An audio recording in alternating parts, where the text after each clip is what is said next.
इंगळगी येथे जनसुविधा योजनेअंतर्गत विविध विकास कामांचे भूमिपूजन करण्यात आले।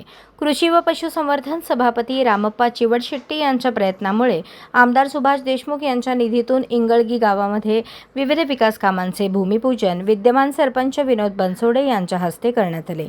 यावेळी प्रमुख गावामध्ये पाण्याची गरज ओळखून बोर मारण्याच्या कामास सुरुवात करण्यात आली। तसेच सांडपाण्याची व्यवस्था, कचऱ्याची व्यवस्था ही सर्व कामे तातडीने मार्गी लावू असे सरपंच विनोद बनसोडे यांनी सांगितले।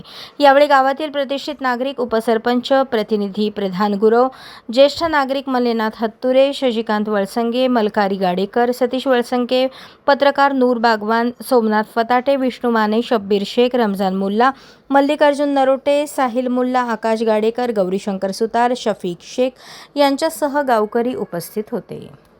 अशाच नवनवीन अपडेटसाठी जनता राज्य न्यूज चॅनलला सबस्क्राईब करा, लाईक करा आणि शेअर करायला विसरू नका।